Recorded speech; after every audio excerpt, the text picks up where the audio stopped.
in 5, 4, 3, 2. Good night, everyone, and get ready because it's time for the late chip at the video store.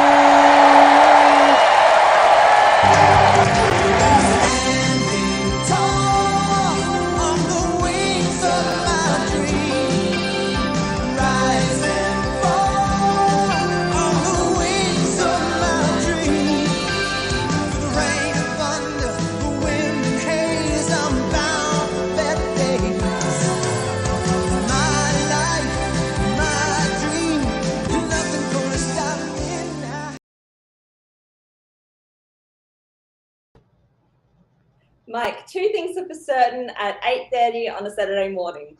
I'm going to be loving that theme song, and my mum is going to ask me to send her the Facebook link every time. There's the link to the show. Good morning, good evening, good to everyone. How are you all going? Mike, how are you? I'm doing great. How about you? Very good. It's always early, but I am here. I am happy days. If you are in our comments, if you're with us, let us know. Give us a hi so we can see who's around in our chat. And Mike, do you want to throw the link in the chat straight away? Because we're going to get straight into the topic today. Yes. This is a big one. This one is like one of the first ones I thought of for sure. What's your favorite game released on a handheld console? And I asked you to add little asterisks afterwards. Switch is a little bit of a hybrid system, and it's very current gen. I would like to do a show later that touches on current gen. This is for your Game Boys, your PSPs, your PS Vitas, if you will, your Saturn Game Gears or whatever. You had a Game Gear, tell me. I really loved in our comments, Garth showing us him and his handheld Merlin game, like back in the 80s. I love that. The more retro you get, the better for me. But Mike, let's kick it off with a special guest. Who do we have? Jim! Mike! Kelly! How are you today? I'm awesome. This is like the perfect topic for me. What's your answer for what's your favorite game released on a handheld console? I will take you both back to January 16th. 1999. Pokemon came to the West in September of the previous fall, and 8-year-old Jim Green has just received a lime green Game Boy Color for his birthday from his parents. This is not the exact one, but I do have a lime green Game Boy Color. And then for his birthday, his friends just gave him money, so we went to Walmart in Ennis, and there 8-year-old Jim Green picked out Pokemon Blue. Pokemon Blue for his brand new Game Boy Color in lime green. And let me tell you, it does actually work. It still works! Because, oh my good gravy. Game Freak. And yeah, I can hear that straight away. There it is. There it is. The speaker doesn't work too well, but yeah. So it was the birthday gift. It's like it's like from Inside Out. It's like that's one of my key moments. Memories. Yeah, core memories. That birthday with the Goldberg cake, 8 years old. Pokemon was invading the West, and it's like, I stayed up all night playing. I stayed up all night playing it, and then I just remember playing it like as the sun goes down in the car. You gotta keep the sunlight on. There's no backlight. No backlight. Yeah, we were rich. I couldn't get the little thing attached. Accessories. I wasn't getting any of that. But Pokemon Blue for the Game Boy Color was just the perfect game. Jim, you were meant to be the first guest because look at my pink Game Boy Color with Pokemon Blue. It's also Pokemon Blue was the best. Blastoise is still my most favorite Pokemon. I die on that hill. I love Pokemon Blue, Jim. That is the fact that you have the date, the cake, the everything. That's what I love to see. Mike, did you ever get to play Pokemon Blue? Yes, I did, and I enjoyed the hell out of it. Mike, Favorite fucking good. Jim. Oh, fantastic, Jim. Thank you for coming on and giving us your core memory today. You're welcome. Thank you for letting me be on an amazing jacket, Kelly. Had a feeling this one might come up today. Thank you, Jim. Thanks, Jim. Mike, Jim taking my pick, but I don't care. Like, Pokemon Blue is always. I was very much in the same boat. I think I got it. Oh, I don't think it was 99. It might have been 2000. I might have had to wait just a little bit longer. But I've still got my little, like the proper cases that they would bring out for it. The little cases. And yeah, we got a pretty pink Game Boy Color, same one, because being an only child, when we would go on holiday, my mum and dad, so this Game Boy Color was not my first Game Boy. Actually, I have something I need to share. This one here. So, very similar to Jim. September 1998, I can tell you exactly when this was. My family came to the US. We did Disneyland, we did San Francisco, and we did San Diego and Vegas. And so my parents very wisely bought me a yellow Game Boy Pocket. And last night my mum was like, I have this photo of you sitting in the hotel playing Game Boy because it would just keep me quiet for the most of it, I think. So we could go traveling everywhere. They would sit me on the suitcase and drag me around. So I still have my yellow Game Boy Pocket. That is incredible. And games that came to the US were Super Mario Land, Bubsy 2, and my absolute most favorite, Mickey's Dangerous Chase. So I'm pretty sure Mickey's Dangerous Chase is what would be playing right there. But Game Boy, this is why I love this topic and why this topic's very near and dear to my heart, because that was my first experience with handheld gaming, and it's just carried with me throughout my life. I've had every Game Boy iteration. I've had Pokemon on every Game Boy. I've just always loved handheld console gaming. It was something that, she's watching, she appreciates that. Because, she's like, last night, she's like, come over, we'll look through the stuff, because all these Game Boys have come from, my childhood home over to Indonesia and then back again. They've traveled with me everywhere. Because these are just, like what Jim said, these are special memories that we carry with us. But let's get another guest in here. Who do we have, Mike? You're patient. Hey! I love that we're getting weekly Payson calls from the car. Love the commitment, love. Yeah. Just when I get off of work, right before I go see Taylor. But this is an amazing topic. Can I just say, I love this topic with all my heart. I've been playing handheld games. My first video game console of all time was the Game Boy Advance, so I think this is a great topic. And yeah. Oh, don't take Jake's pick. What have you got, Payson? So I don't think I will. I'm going to my favorite video game handheld console of all time, and that is the DS. I love the Game Boy Advance. I love the 3DS. To me, the DS is the one that has the most amount of games. And as great as Zelda is, as great as that, I think Mario Kart DS is maybe the best Mario Kart game. There is a franchise that came over to the West on the DS. It started on the Game Boy Advance in Japan, and it is one of my top 5 favorite game franchises of all time. And that is the Ace Attorney series. Yes! In case anyone doesn't know, the Ace Attorney franchise, it is a text novel. It is like a visual novel game where you are just, it's kind of like a point and click game where you're a lawyer, and half of the game is you are, during the investigation period, you're gathering clues, you're talking to witnesses, you're trying to gather all this stuff. And the other half is you are in the court and you're trying to defend your client. You are Phoenix Wright. I think probably the thing that most people know this game from, picture a spiky-haired lawyer, his name is Phoenix Wright, just pointing and yelling, objection! He's awesome. I love the original trilogy on the DS. The original game is great. Second game isn't quite as good, but I still really love it. But to me, Trials and Tribulations is the game that I think where the franchise peaked, specifically because of this guy right here. Yes! Godot. Okay, first off, so the guy is named Godot. Before you first meet him, they say people sometimes wait for him all the time, and he doesn't show up, which is hilarious. There's so many references like that. But yeah, I think part of the reason why I love these games so much are the characters. Phoenix is your honorable guy. Maya is such a sweet sidekick character. Edgeworth is one of the greatest video game characters of all time. He's the prosecutor in the first game, and then as the games go on, like he slowly starts to like learn from Phoenix, like, you know, maybe I shouldn't be a dishonorable lawyer. My favorite guy, is he on the cover of any of them? I'm not sure. Let me check. He's the detective. His name is Dick Gumshoe. He is an idiot, but I love him.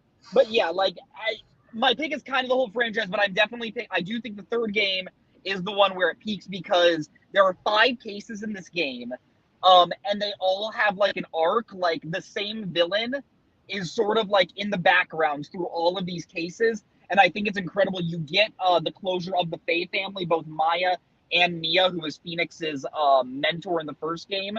Their story finally comes to the end. I know just the idea of like, a visual novel game just where you're a lawyer doesn't sound like the most intriguing, but with the amount of humor, with the amount of character, and with it's so engaging, and I couldn't recommend these games more.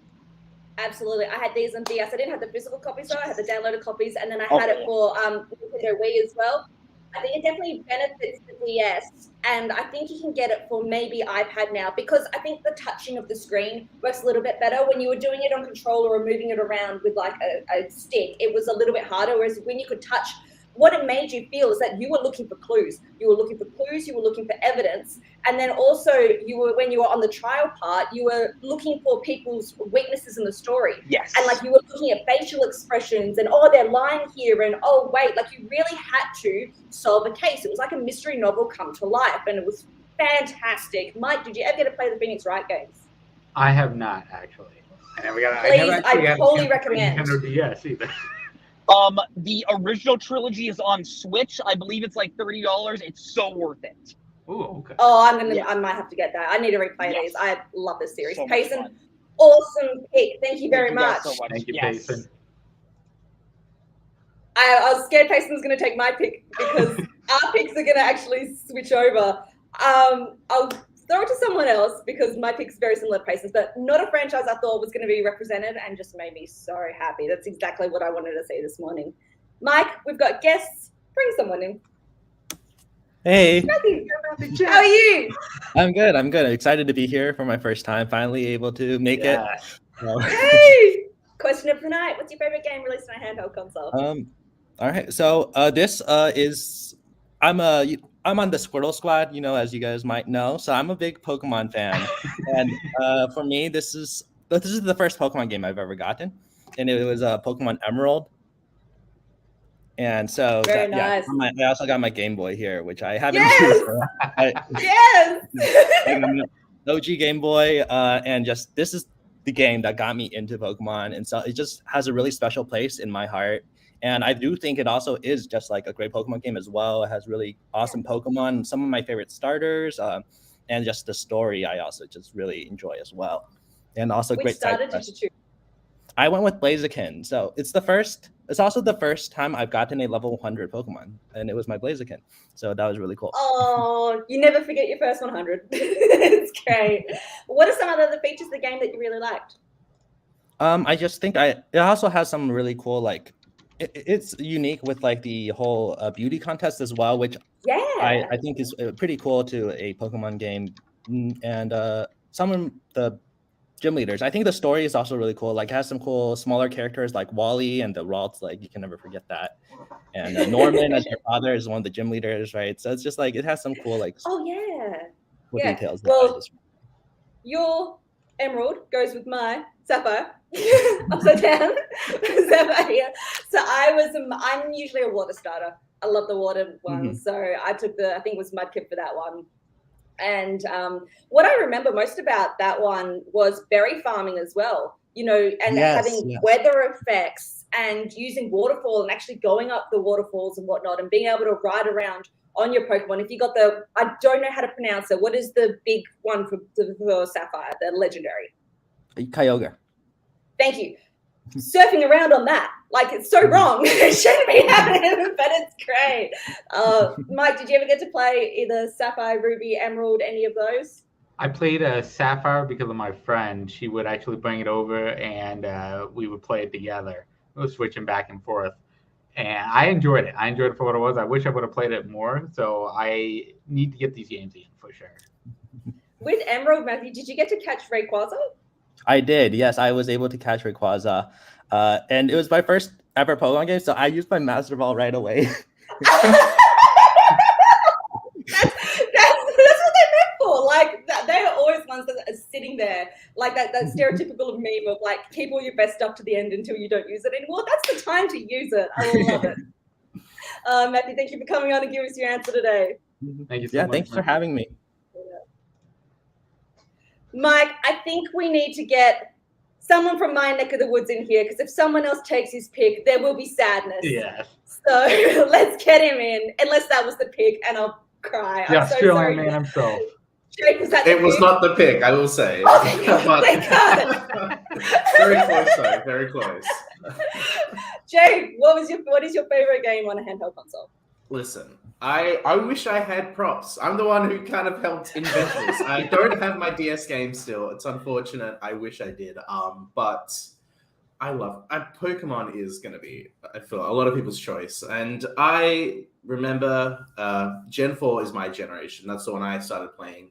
I remember going after school to EV Games at Midland Gate and going and getting Pokemon Platinum. The definitive version of Gen 4. I had Diamond. I bought it off my friend Jared, and then I got Pearl, and then after that I got Platinum. And Platinum is the game I spent hours upon hours playing. I picked Chimchar. I always loved Chimchar. It's my favorite starter. Going through the gyms, getting an Eevee at Heart Home City, and evolving into my favorite Pokemon, Espeon. I love Espeon. It's the only Pokemon thing I have outside of the games, but I love Espeon. It's my favorite Pokemon. And just playing the game and just knowing certain story beats, knowing that Team Galactic was still part of it, and then going and facing the champion Cynthia, who is the best champion of all the Pokemon games. Her Garchomp is scary. Her Mesprit, not Mesprit, Spirit Chain. Sorry, Mesprit is one of the Guardian Pokemon from the game. Legendaries, yes. But her Spirit Chain, which you never saw at all until you face her, and it's like so hard to get, which, trust me, trying to get a Spirit Chain is really hard.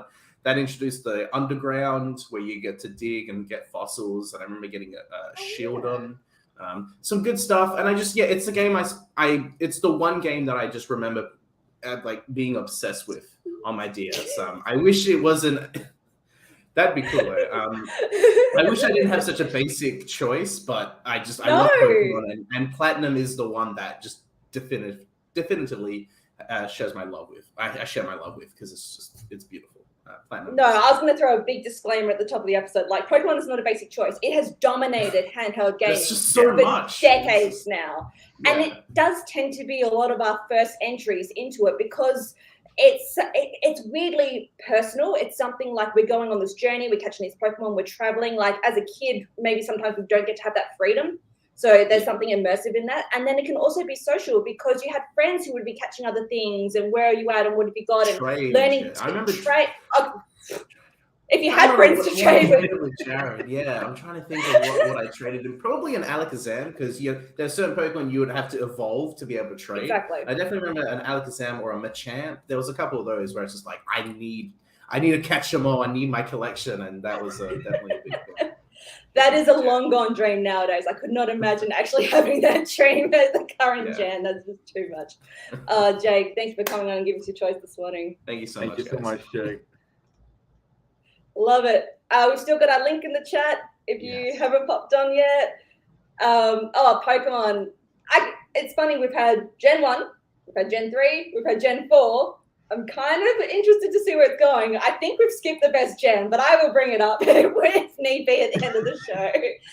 But yes, needing to trade Pokemon. So like for Blue, where is it? Here, on the side here, you had to have the Game Boy Link cables to be able to trade. So one, you had to know someone who had the link cables, and two, you had to have someone who had the Pokemon you wanted, because you had Graveler to trade to Golem, Machoke to Machamp, Kadabra to Alakazam, Haunted to Gengar, all Pokemon I've never had. So I am still salty from the 90s because I did not have friends to trade with. I didn't either.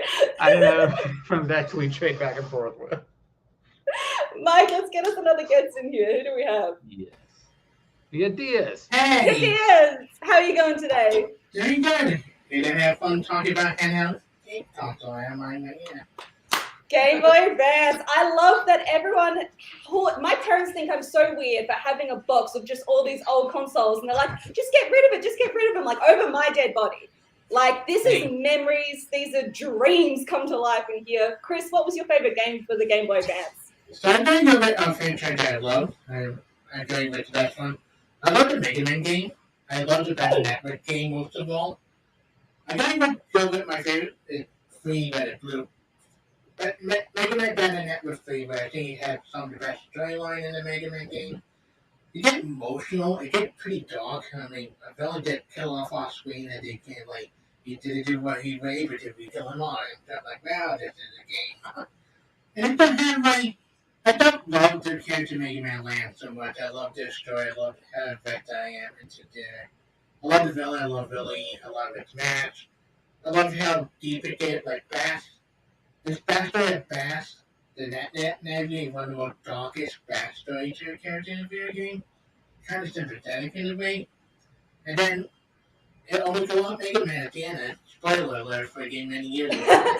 You can spoil it. It's okay. But you don't see it coming. Remember, when I play Game Boy Advance game, I don't usually get involved with the story, but I get emotionally involved with it. Land of Mega Man story, or their friend who was in the hospital who didn't want to have surgery, but Land convinced him to. No, but died during surgery. Like, you don't play like, what kind of game am I playing the Game Boy Advance? Like, I'm happy they released it actually on the PS4, so I can now get to play on my PS4 and get the experience of all of them all over again. That is nice about when they do the re-release. But I am Mega Man is one of my big blind spots. Like I played no Mega Man games, so I've missed this one on Game Boy. Mike, have you played any of these? I've played the Super Nintendo one, not any of the handheld ones, unfortunately. Yeah, no, it's definitely a franchise I want to get into. Yeah, definitely. Battle Network will be coming out on the PS4, and I think Nintendo's pushing that to get all the Battle Network games so you get to play them. I'll need to keep an eye out then. Oh, Chris, thanks for coming on and giving us your answer today. Thank you so much, Chris. Yeah, it's funny because we are talking predominantly Nintendo. Nintendo has definitely dominated the market for a very long time. But it's funny because like Mega Man's like those Capcom games, or like what are the imports like with Payson and the Ace Attorneys and whatnot. Like it's you do get a wide variety of releases on the handheld consoles, which is great. Oh yeah. Mike, you haven't talked about your pick yet. No, I have. I actually. Sorry. I went with Tiny Toon Adventures Bab's Big Break for the Game Boy, the original Game Boy. Ridiculous game. Only 4 stages. You play as either Buster, Plucky, and I think Hampton Pig. It's very ridiculous. But I enjoy the hell out of it. I played it recently, and I still fucking love it. Hey, Melissa. Yeah. Hi, Melissa. It was very short. Like I played it a couple months ago. I beat it within like a half hour. But I had so many memories of playing that as a child back and forth. I loved it so much. Isn't that funny when you revisit games? You're like, this really wasn't as hard as what I thought it was when I was a child. Maybe just a better dexterity or something. Or sometimes you'll boot something up and be like, I remember this. I remember where the secrets are. I remember where all the hidden treasures is. Like, it's great. Oh, I like that we're seeing Tiny Toons come up again. They had some banger games in the early days. Mike, bring in our next customer. We got Jay. Oh, what's up, guys? How's it going? How's it going? It's going well. You bring up, you just brought this up. It's about games that you picked up when you were a kid and then you go back to as an adult, and sometimes they're easier. I want to say that Echo the Dolphin is probably the hardest game ever. It's not my choice, but like it brought up like this is the most difficult game I think I've ever played for a handheld game ever. Real quick, we've stuck with Nintendo, and I think probably a majority of people are going to pick Nintendo. I'm picking Nintendo, and I'm actually picking a remake of a game, but it is probably one of my favorite games for the Game Boy Advance ever. It is Final Fantasy 1 and 2, The Dawn of Souls. Ooh. It's essentially just a port over of the first 2 Final Fantasy games that never got released in America.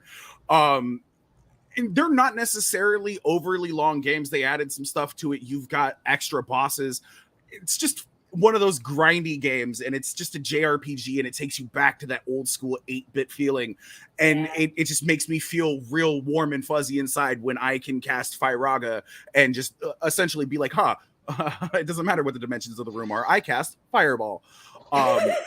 But it is by far one of my favorite games to play for a handheld. I was going to come in here and say Pokemon Emerald, but I'm pretty sure somebody else took that. And it's always a bounce back and forth between these two for me. I love, you said Final Fantasy 1 and 2. My next question was going to be, are we talking like canonically 1 and 2, or like how they released, for Super Nintendo, they released number 6 as number 2 or 3? No, it's supposed to be like 1 and 2. The original ones. It's original 1 and 2. Yeah. Yeah, because they did start releasing on Game Boy. I remember playing 5 even a little bit. They started bringing those ports over. And a lot of Super Nintendo games actually got ported over. I've got like, they did A Link to the Past. They did Super Mario 3, I think. So they did Super Mario 3. Yeah. So we got to see a lot of those Super Nintendo games because they just fit really well onto the Game Boy as well. So being able to bring that. Yeah, they really do. Like, honestly, I'm not gonna lie. I don't have a Game Boy Advance anymore. So like I play it mainly on like an emulator. Don't break the law, kids, unless there are no police around. Then break whatever law you want. But it's just one of those games. Like, I stream that game every once in a while. I'm like, oh, I'm bored. What do I want to do? Let me run through this game. Like, the storyline for this game is only like, for like a Game Boy Advance, it's actually kind of a longer game. It's like an 18-20 hour storyline for 1 and 2. So we're talking like 40 hours of gameplay. And that's just to get through the story itself. That's not even like, oh, let me explore everywhere. Let me go find all the hidden secrets. I put like 150 hours into the first one, and it's just such a fun game to play. Like, honestly. That's the bad guy with the horns, Garland, something like that. Yes. The big bad. Galgaran. Something like that. Can't pronounce it. Had the models because they did it's very German for a Japanese. Yes. Mike, have you played any of the Final Fantasies, especially the early ones? I actually started with 7 and I went from there. I never actually got to go back and play some of the originals, which I've been wanting to do. So I will definitely put them on the emulators and give them a shot. Definitely, dude. It's such a fun game, and it's just a time sink. It's like, how you level Pokemon and you grind that level up. This is different, but it's the same. So it's incredibly familiar, but like alien at the same time. Plus, the story's not bad. There it is. Amy's again. Jay, thank you so much for coming on and giving us your answer today. Have a wonderful day. Loved it. Bye. Love that we're seeing a few different genres. Like, we're getting some RPGs. We're getting, we just got an action one with Mega Man. We got Payson and like those visual novels. So then I'm going to bring up one of my favorite franchises. It's from Nintendo DS and made its way to the 3DS as well. I am a nerdy girl, Mike. Like, I like my puzzles. I am not Charlie and Mac, no puzzles. Like, I love my puzzles. I did not see this franchise coming. Professor Layton and the Curious Village, Pandora's Box. Oh yeah, I've heard of Lost Future. They are fantastic games. There was 4 for DS, and I think they ended up doing 2 more for 3DS, plus a crossover with Phoenix Wright, Ace Attorney, that Payson brought up, which I have not played yet because I'm still 1 game short on the 3DS. Oh, and then they did a reboot, Catriel. But the original Curious Village really showed you what the DS could do. DS, I would say, is my favorite handheld because, as Payson said, the library was amazing. And it was really this new technology. You had DS dual screen. So you would open it up and you would have your screen on the top and then interactive touchpad on the bottom. So being able to actually touch the screen, interact with things, write little numbers and move. They would do like, like the move the box sort of games or a lot of logic puzzles. I am a logic puzzle person. So many. But not only that, the character of Professor Layton and his sidekick Luke are interesting. The setting is great. The music is come on, embarrassing is better. I've just gone on about puzzle games. Like, you can't get more embarrassing than that. Like, please come on if you want, Melissa. But the atmosphere of these games are fantastic because you're walking around these streets looking for puzzles, looking for clues, and it's like this beautiful like European settings, and the music for the Professor Layton series is amazing. I'll just listen to YouTube big clips of it while I'm studying because it's just this atmospheric sounds. It's great. So if anyone's played Professor Layton, hit me up in the comments because I love it. Alec brought up one before that we haven't talked about yet as a franchise, and I am very surprised. Oh, yeah. Super Mario Land. The first Mario game to feature Princess Daisy. You were rescuing Daisy instead of Peach. And I've always loved that character. This is another one. Did I bring it? Hang on. There it is. This is one that came to the US. I remember playing this in San Francisco somewhere in a restaurant, like with my mom and dad, because you had great first levels. And we're talking like on Game Boy, you remember like they're itty bitty little 8-bits. You could barely make out what Mario is. But there were still water levels. They're still jumping over Bowser to like smash the bridge, as was in like the early days. So Super Mario Land is great. Mario had maybe not a major release, but we got Mario Party Advance. We've had a lot of the sports games have a port on it. We've had like golf, definitely on Game Boy. Like a lot of the side stories. Oh, Mario Karts on the DS. Oh yeah. Go off. I remember that Alan and I definitely had Game Boys playing on the train. Or the Unwound Future. What's so good about the Professor Layton games is there's always a twist and you never see it coming. So they are great. They give me very Agatha Christie, Hercule Poirot, very that sort of thing. So if you like those sort of mysteries where you actually get to solve it yourself, great games. But Mario Kart, definitely. Mike, we've got customers. Yeah. Let's bring someone in. Yeah, Malcolm. We got Malcolm. So for my one, like just like Melissa said in the chat, like I don't play a lot of handheld games, but I asked a specific question on the comments before about cell phones, which technically can work as handheld devices. So, mobile device. And I figured a lot of the other ones I would have played. Like, so the one I'm going to talk about is I really enjoy playing. I don't know if it comes up on here really well, but I really enjoy playing Simpsons Tapped Out. Tapped Out, what a classic! But yeah, I mean, it's still kind of get new events as well. Because like, I play that and I play the Family Guy version of it as well. But it's just one of those ones like if I'm sitting somewhere just relaxed, like I like sort of building, creating my own sort of versions of Springfield and all that, and it's just one of those ones like, well, yes, like sometimes waiting 8 hours for Ralph to finish ballet dancing or something like that. It's something I can just like put on, set everything up, then just leave it, and then like whenever I'm either 8 hours later or whenever I'm sort of out of break from it, I just bring it up. It's like if there's stuff I need to do, it's like it's just something I can sort of do and just sort of keep playing with. Yeah, definitely. I'm very much the same. I have a few like on my phone that are just those items. Magic Kingdoms is one of them. Like it's great just to build your own version of something that we just like. Garland, there it was. Thanks, Joe. Build your own version of a property that you really like. Alan plays Tapped Out. We're big Simpsons fans. So definitely it's nice to feel some control over the property that you've grown up loving. Mike, do you play any of these little like handheld, build your own park, send them on tasks, those sorts of ones? The handheld ones, no. I mainly went towards like the Jurassic Park ones that were back in like the 2000s one that they had, and then the new ones, and then an Ancient Egypt. Oh yeah, I remember that. Mm-hmm. But yeah, I only played the first Sims game for the PC at the time, but not any of the handheld ones. But I've always been interested to see how well it would work on my phone with the handheld ones. But my phone heats up very badly. That is the thing. It is a bit of a battery drainer and a bit of a storage drainer. But Malcolm, thanks for coming on and giving us your answer today. Hey, no worries.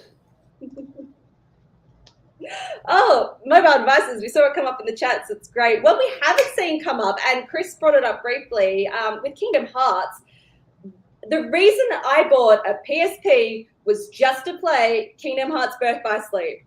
I got it at the end of the life cycle, so like everything was going on cheap. I don't think I had any other games for the PSP, but we bought the PSP and we bought the cables because my mum and I, this is our franchise.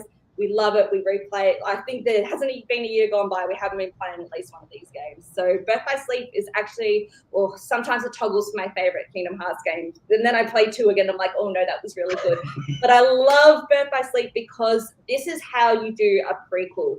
You introduced new characters, you had 3 different storylines, and you would get to replay from each different character's point of view and learn a little bit more about the story. Plus, they gave you a lot of setup for what has happened in the previous game while pushing the story forward again. And it was before they got into all the like time travel stuff, so it wasn't too you could still follow the plot line, which was great. So I'd love to see some more PSP games. I wanted to play Persona 3 on PSP so badly, but we're going to be getting a re-release. So that's what I'm looking forward to.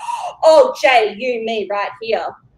Absolutely. I'm looking forward to the re-release of Persona 3. I'm a big Persona fan. Mike, we've got an extra special guest. Yes. Bring her in. You got Melissa. Hello. Hey, how are you? I'm good. How are you guys doing? Good. Great. What's your favorite game released on a handheld console? I don't know if it's my favorite. Again, it's kind of embarrassing, but whatever. On the PSP, The Sims 2 was a game. It was very weird. I don't remember it super well, but I remember it was more of like a story versus like the PC version where you can do whatever the hell you want. But I remember there was like this cow that people worshipped in the town called like Beazle Beef or something. I don't know, but it was a fucking weird ass game. And